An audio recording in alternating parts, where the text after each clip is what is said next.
Good morning বন্ধুরা। আজকে আমাদের রান্না হবে মটর ডাল দিয়ে আলু দিয়ে তরকারি হবে, পুঁই শাক,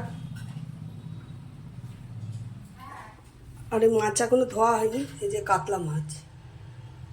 আমরা কিভাবে রান্না করি আপনার সাথে সবটাই শেয়ার করব, দেখতে থাকি। পুঁই শাক বসানোর জন্য কড়াইতে তেল দেওয়া হয়েছে, এবার পাঁচফোড়ন ফোড়ন দেওয়া হবে। এর মধ্যে আলু দিয়ে দেওয়া হলে আলুটাকে ভালো করে ভাজা হবে।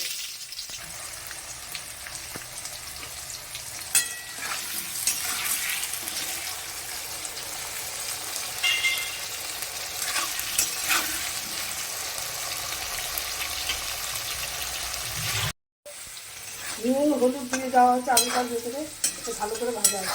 পুঁই শাকটা দেওয়া হয়ে গেছে, এবার ভালো করে ভেজে দেবো। পুঁই শাকটা আমরা সেরকম কোনো মশলা দিইনি, কাঁচা লঙ্কা আর হলুদ নুন এটা দিয়েছি। এবার এর মধ্যে দেবো একটু আমুল দুধ গুলিয়ে, তার সাথে একটু ময়দা।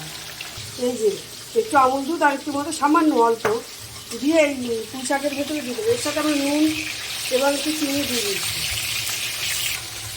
এটা দেওয়ার কারণ হচ্ছে যে জিনিসটা একটু মাখা মাখা টাইপের হবে, এই জন্যই একটু দুধ একটু ময়দা গোলানো হচ্ছে।